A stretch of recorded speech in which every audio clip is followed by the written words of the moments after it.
Pour l'instant, les conditions météo sont plutôt plus clémentes que cette nuit.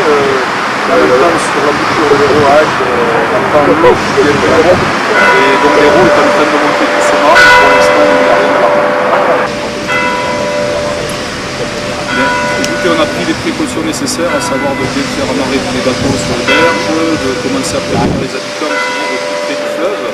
Mais bon, pour l'instant, la situation est parfaitement maîtrisée. C'est vrai que nous attendons le pic en fin d'après-midi, et puis surtout c'est la direction du vent qui va nous dire si la situation s'aggravera ou pas, parce que si le vent tourne au sud, la mer tirera moins sur le fleuve, et donc à ce moment-là on risque d'avoir une montée des eaux plus rapide. Mais pour l'instant le vent est toujours en direction du sud-est, et donc les conditions sont quand même plutôt favorables.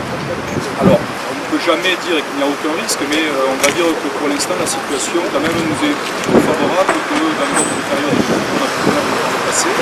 Maintenant, tant que le risque de pluie demeure sur l'arrière-pays, il est clair que nous resterons vigilants jusqu'au bout de cet épisode de cette nuit. Et surtout de déplacer les véhicules qui sont situés au plus bas, auprès du fleuve, de bien amarrer les bateaux qui sont sur le fleuve, qui ne se fassent pas emporter parce qu'il y a beaucoup de branchages, il y a beaucoup de paquets de choses qui circulent avec le fleuve.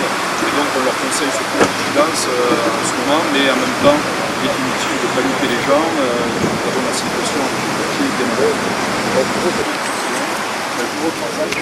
Est-ce que tu pourrais nous enregistrer, monsieur le maire, à nouveau, mais en interview?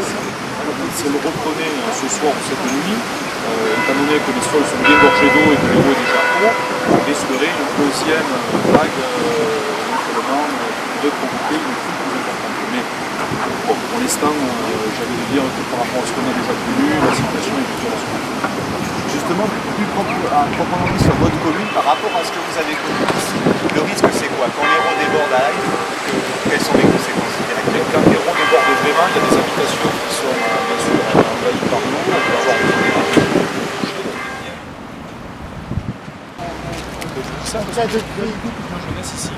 Quel scénario pour l'hiver et les 24 heures qui viennent? Tout dépendra de l'eau qui tombera ou pas cet après-midi.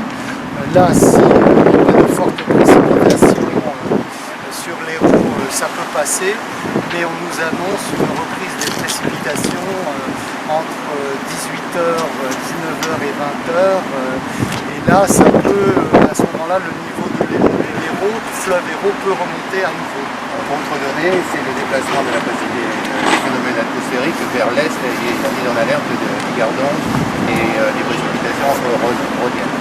Voilà. Oui, c'est-à-dire qu'il y a deux types de précipitations, soit des dépressions qui, comme on le voit à la télé, se déplacent de l'ouest vers l'est et qui se chevauchent avec ce qu'on appelle des pluies sévenoles, c'est-à-dire des nuages gorgés d'eau qui se forment sur la Méditerranée tellement l'eau est chaude et qui remontent vers le nord et qui se déversent sur les Causses et les Cévennes. C'est-à-dire que là, nous sommes prêts, c'est-à-dire qu'il y a une grande habitude.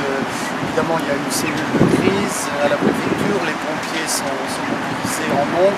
Et chaque mairie, c'est ce que je suis venu vérifier, j'en suis la 10e mairie, chaque mairie a l'habitude de gérer les crises, a un grand savoir-faire. Ils ont des dispositifs d'alerte de la population, de préalerte, d'évacuation de la population dont les maisons sont habituellement inondées. Ici, il y a un grand savoir-faire.